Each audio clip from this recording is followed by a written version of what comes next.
Captain Sumit Agarwal Sabharwal थे और प्रथम अधिकारी थे क्लाइव सुंदर।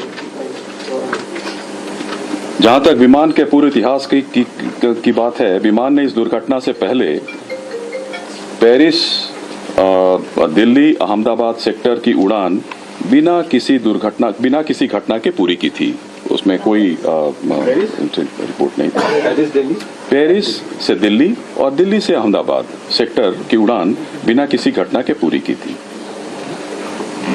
और दुर्घटना के कारण रनवे को 2:30 बजे 2:30 में इसको बंद कर दिया गया और उसके बाद सारे प्रोटोकॉल को पूरा करने के बाद 5 बजे से सीमित उड़ानों के लिए अहमदाबाद का रनवे को फिर से शुरू किया गया। घटना 1:40 पे होती है। 3-3.5 घंटे के भीतर हमारे मिनिस्ट्री ऑफ सिविल एविएशन के सारी टीम, पूरी टीम, हमारे आदरणीय मंत्री जो सिविल एविएशन विजयवाड़ा में थे एक इंस्पेक्शन के लिए, वहां से directly minister of state civil aviation जो यहाँ पे हम ऑफिस में थे, हम लोग कंट्रोल रूम पहुंचे और फिर 3-3.5 बजे के आसपास 5:30-6 बजे के आसपास हमारी पूरी की पूरी टीम, जिसमें DGBS, DGCA और chairman airport authority of India, senior officers, मैं स्वयं, हम लोग सब लोग वहाँ पे उपस्थित थे, घटनास्थल पर उपस्थित थे।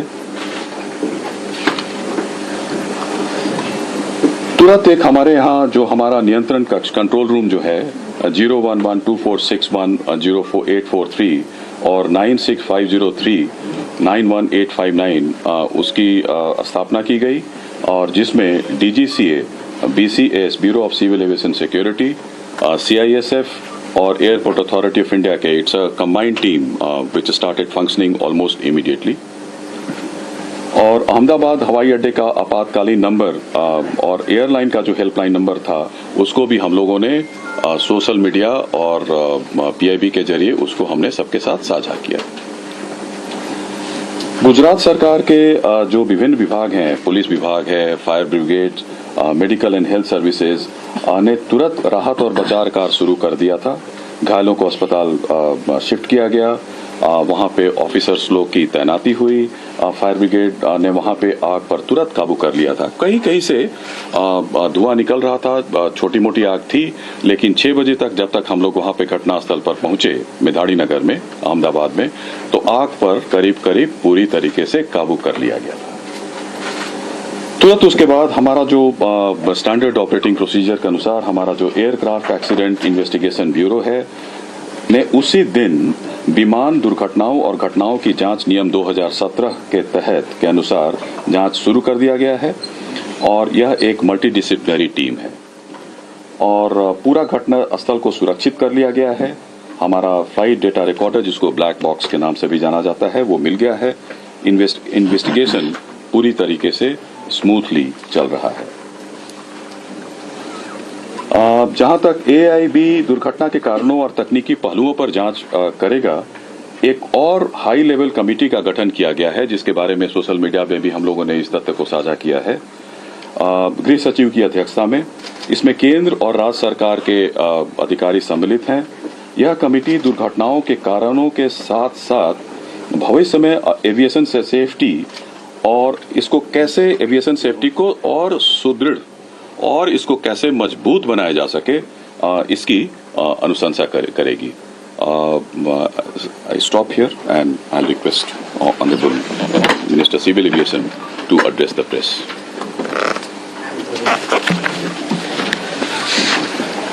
Last 2 days have been very difficult, especially in the ministry and for everyone else.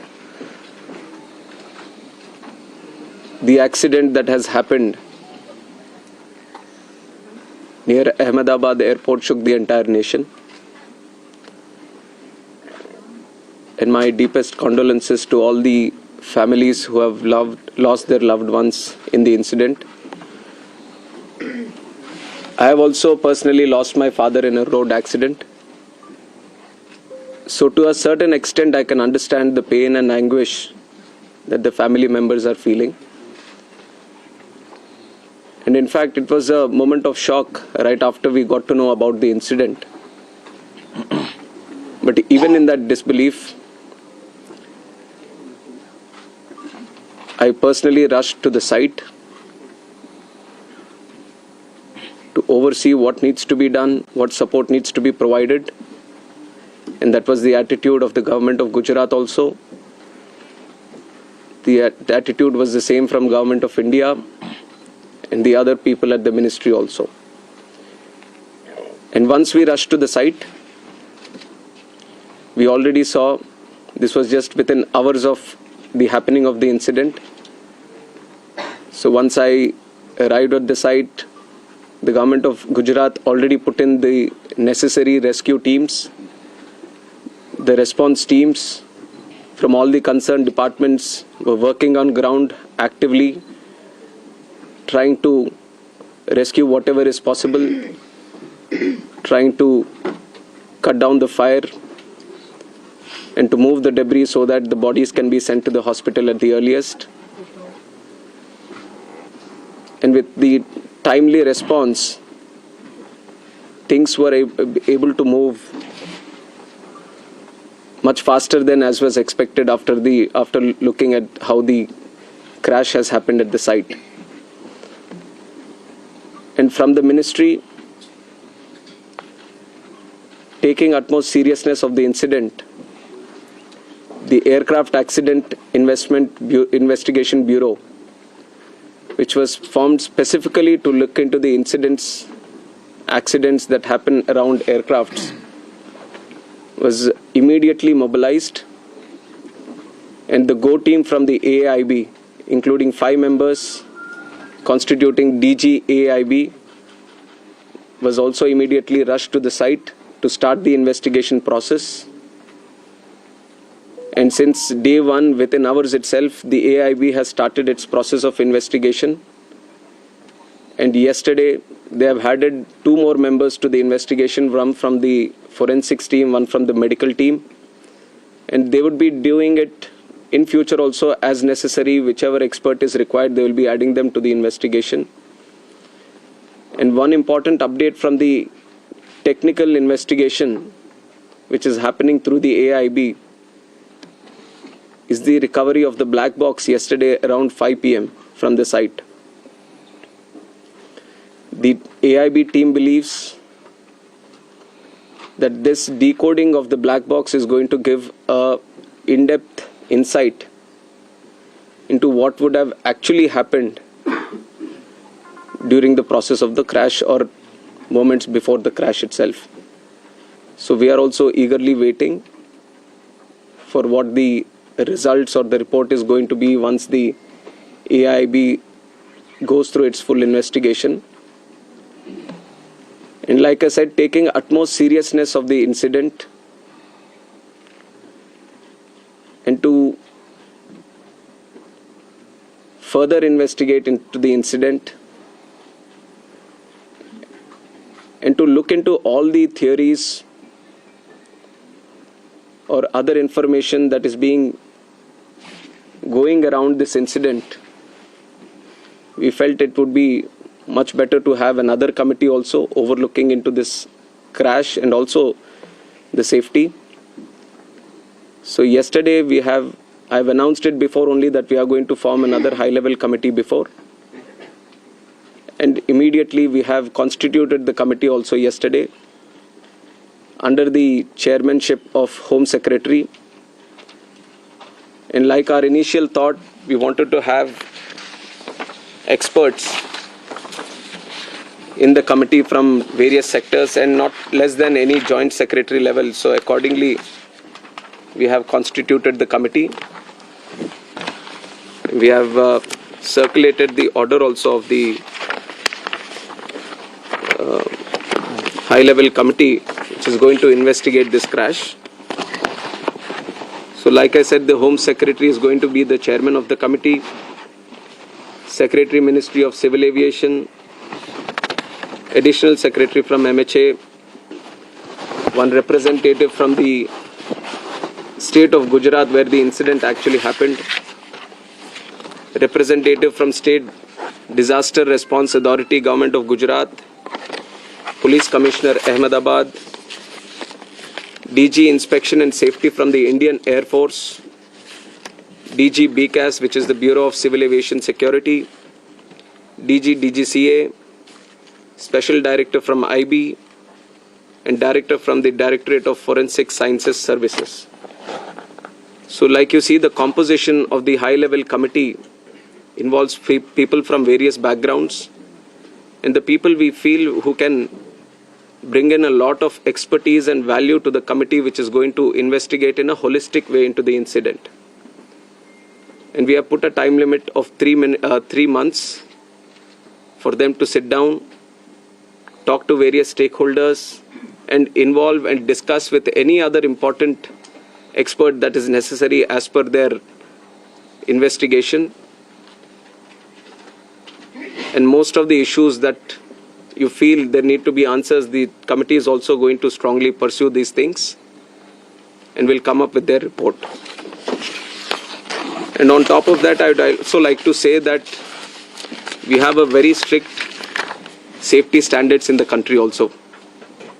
And many, including the ICAO, many international organizations have also time and again established that.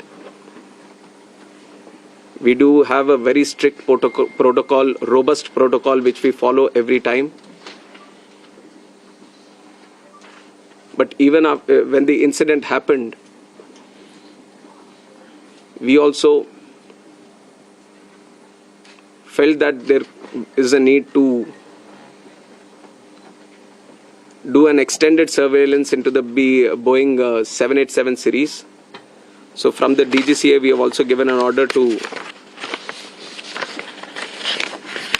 do the extended surveillance for the 787 planes. There are 34 in our Indian aircraft fleet today. I believe that 8 have already been inspected, and with immediate urgency, all of them are going to be done. And furthermore, as the investigation is going to proceed and the report is going to come, whatever necessary steps are needed to be taken, we are going to ensure that without any hesitation, we are going to improve every necessary thing that is going to come our way to improve the safety. And like I said, we already have a very robust protocol which we continuously follow. What all is required in the future, whenever we have a very important update to give to the media, then we are going to present it to you also. I would request that media also support the investigation. We've also been very considerate of the event that has happened.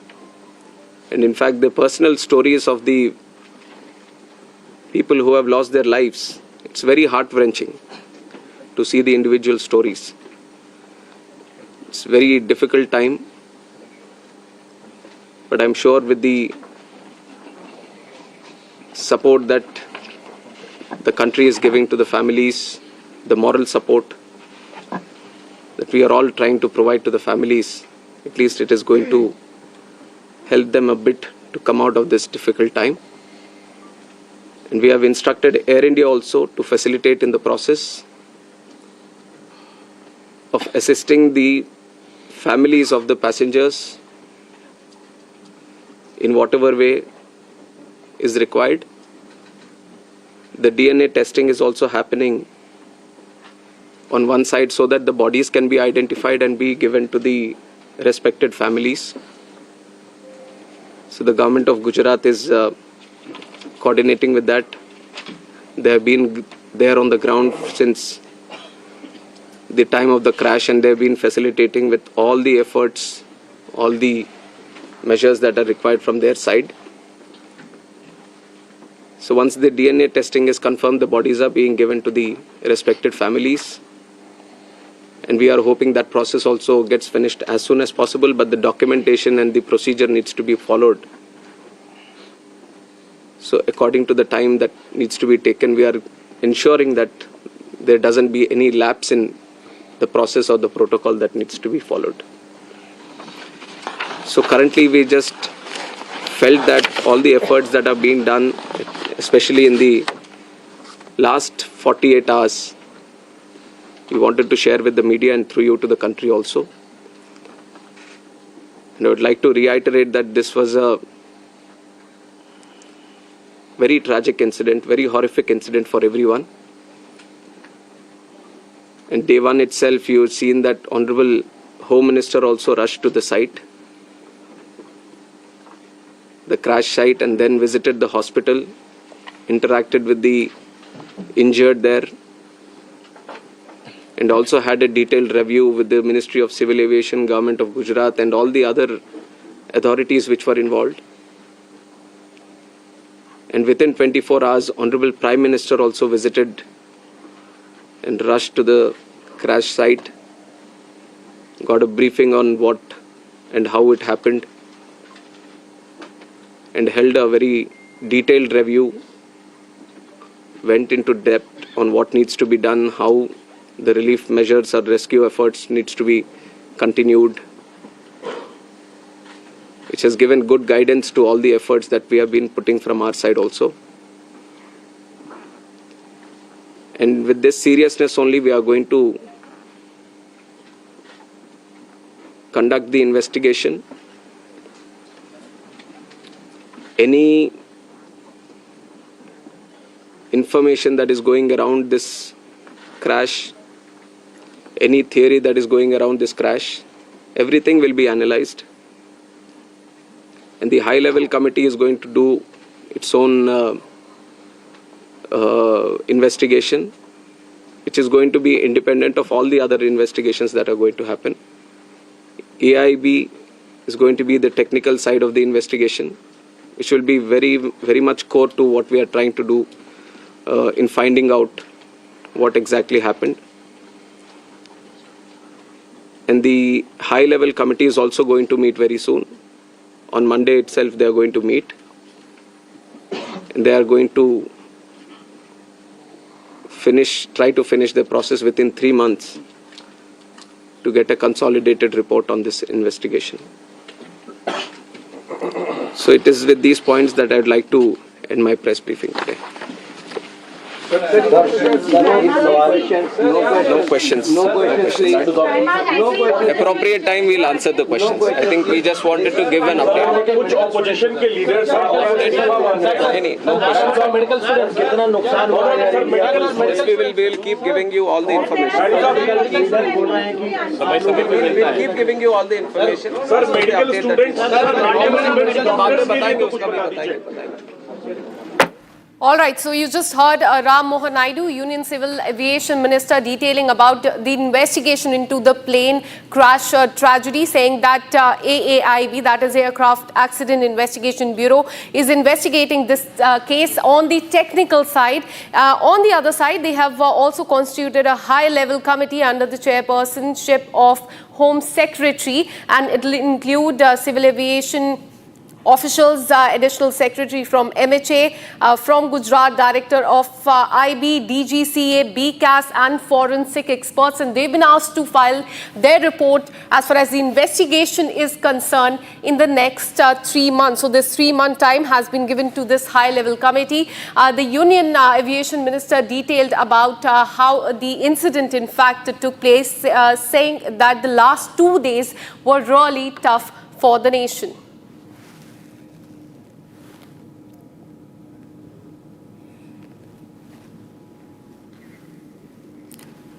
All right, so as far as the investigation is also concerned and timeline of the case is concerned, details were divulged by the Civil Aviation Minister and the official there as well, saying that the black box has also been recovered and the investigation will be undertaken by AAIB, and the high-level committee that has been formed will be meeting on next Monday.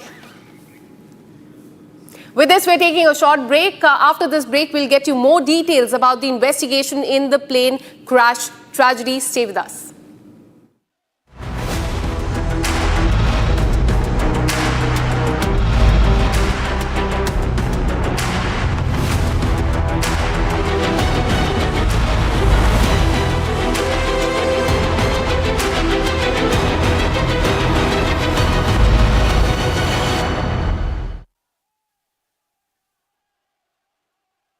13,000 placements last year. At Amity, we are committed to nurturing passionate, hardworking and proactive professionals. MDH की हल्दी मिर्ची धनिया करे कमाल, ये रंग दे, ये खुशबू दे, ये तीखा, ये कम पड़े, क्या निराला MDH मसाला।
दादी के हाथों का जादू और खुशबू से महकता घर, माँ की मुस्कुराहट और खाने की सुगंध। MDH गरम मसाला, क्योंकि हर रिश्ता है स्वाद से जुड़ा।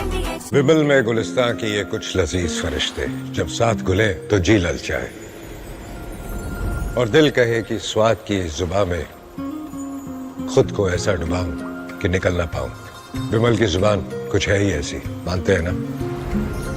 विमल, बोलो जुबान केसरी। अब छोलिया हो या लोबिया, सफेद चने या काले चने, सब कुछ मजेदार बने। MDH।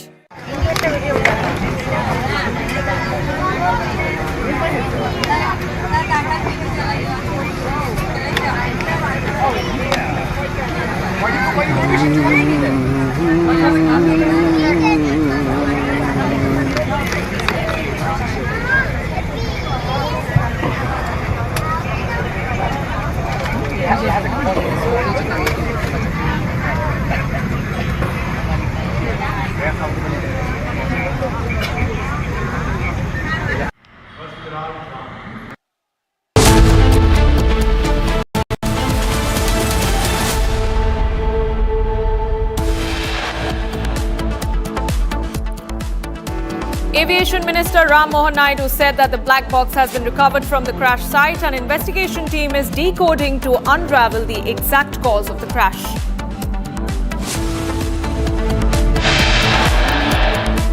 After Iran hits at least 150 Israeli targets during Operation True Promise 3, Israeli PM Benjamin Netanyahu warns Iran.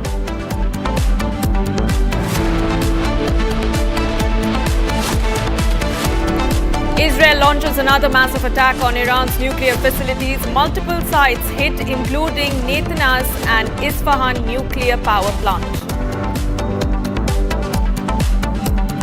India issues advisory for nationals in Israel amid Iran-Israel conflict, advises Indian nationals to stay vigilant and follow safety guidelines. In a major breakthrough, the Indian Coast Guard has successfully completed towing of fire-stricken Singapore-flagged container MV Wanhai 503.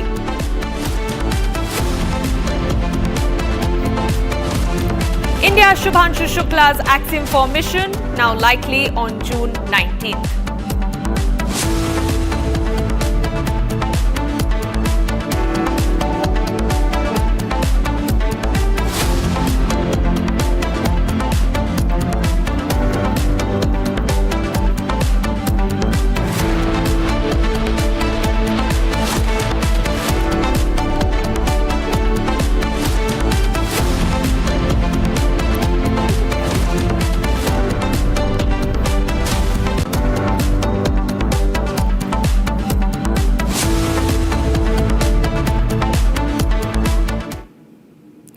All right, viewers, we start this edition with some breaking news coming in. Iran has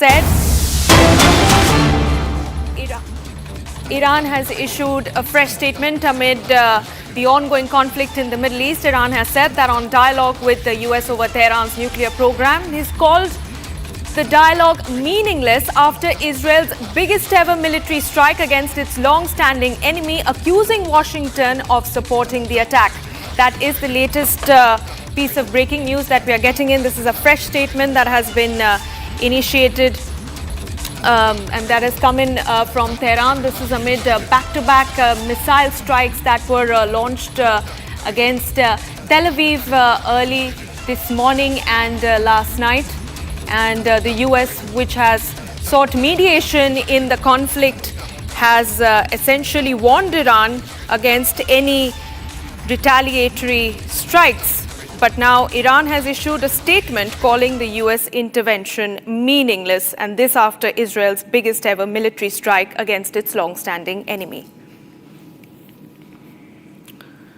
All right, we have a guest joining us live on this broadcast. We have Ariella Rosenthal. She's joining us live, I believe, from Tel Aviv. Ariella, thank you for speaking to Republic TV this afternoon. How do you see Iran's latest statement that is coming in, wherein it has called US intervention absolutely meaningless? And of course, this comes amid escalating tensions between Israel and Iran. Well, Israel launched Operation Rising Lion, a targeted military operation to roll back the Iranian threat to Israel's survivals. This is, of course, after decades that the tyrants of Tehran have brazenly open called for Israel's destruction. This launch operation is actually for the survival of the state of Israel. People must understand that in the recent years, they've accumulated enough uranium for 9 nuclear bombs. So if we wouldn't stop them, these weapons, of course, would be a major threat on the state of Israel.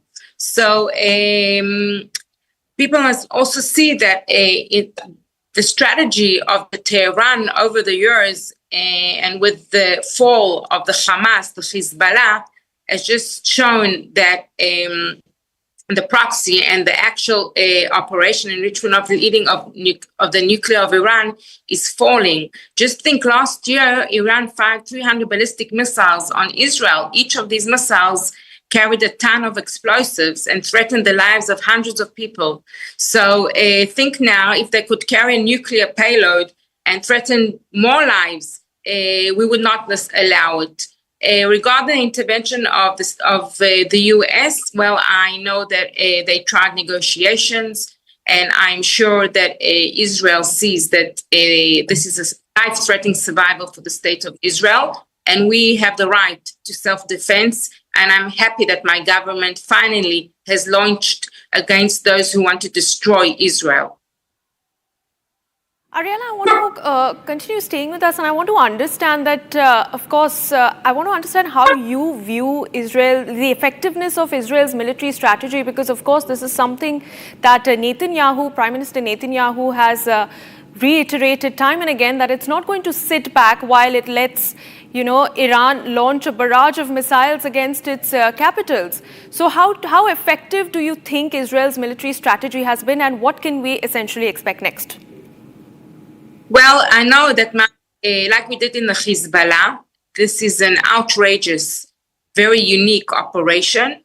And it's clear that Israel will not allow the world's most dangerous regime to continue to accumulate dangerous weapons, and think that if Iran has a nuclear weapons and wants to destroy the state of Israel, it's not only Israel that will be under a survival. It's the whole Western countries, including the United States.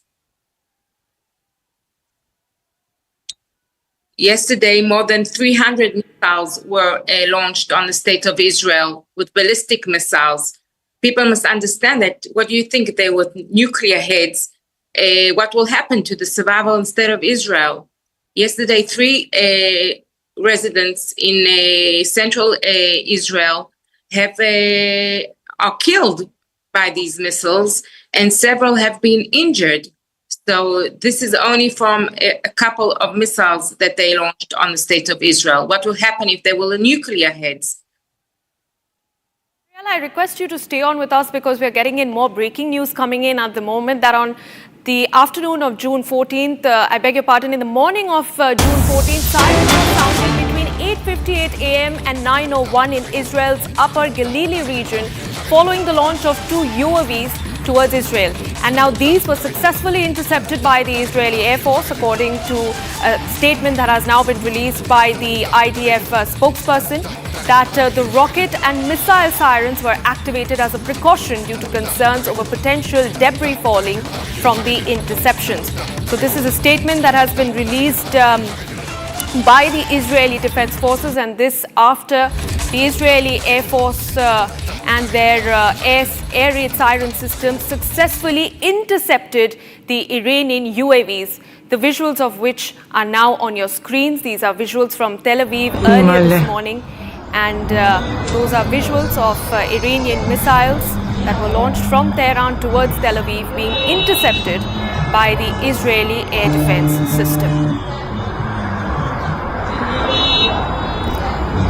All right, I'd like to go back to Ariella for more on that breaking. Ariella, do tell us, you've been tracking these developments very, very closely. What is the situation on the ground really in terms of the kind of damage that has so far been inflicted, upon civilian areas? And can you tell us a little more about how many casualties have been reported and what is the next step in terms of taking civilians to safer areas? Well, I must tell you, I live in Ashdod. It's the 5th largest city in Israel. It's 20 kilometers from the Gaza Strip. Over 20 years, like other cities in the state of Israel, we are drilled how to actually conduct during emergency, including missile attacks. We were very well drilled by the IDF, by the Home Front Command, which generally tells us exactly how to behave, and all the time via applications prepares us for the situation to come.